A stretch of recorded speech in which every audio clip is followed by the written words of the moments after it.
Guys, good morning. Wala ako sa farm. Nasa garden lang. Pero today, this morning, ayan, may bulaklak ang ating dragon fruit. At kailangan nating i-pollinate ito. Kasi hindi siya self-pollinating na dragon fruit. Ayan. So, samahan nyo ako na i-hand pollinate ang floweret. So, guys, ito ang flower ng dragon fruit.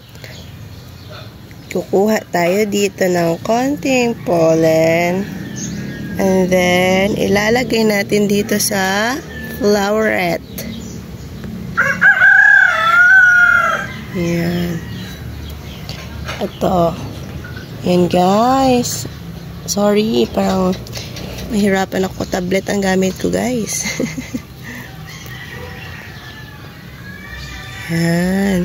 Damihan natin, madami naman to. Isa lang yung ating bulaklak. 4 yung bulaklak nyo noong una, kaso hindi tumuloy at hindi healthy yung bulaklak. So, ang nangyari is yan o. Yan, bongga na yan. Ang dami niyang pollen. Ang dami pa yan. So, kung gusto nyo mag-cross pollination. Yan, pwede kayong humingi dito ng pollen. Just for today. Kasi mabilis yan. Titiklop na yan mamaya, mga tanghali. Alright. So, pwede naman ito i-collect. Pwede ito i-cut.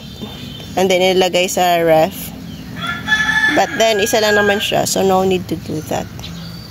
Okay, guys. Thank you for watching. Andito yung aming rabbit. Ipapakita sa inyo. Wait lang. Yung rabbit na for the marites din. Ika, Bingo! Hello, Bingo! Hello, Bingo! Hi! O, nangamot pa.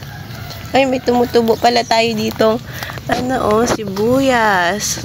Kasi yung din dyan is galing from sibuyas. Yung mga pinagbalatan ng sibuyas. May nahalo siguro na yung medyo nabubulok na sibuyas. Ayan, pagtanim, ay pagtapon ko dyan, ayan, tumubo.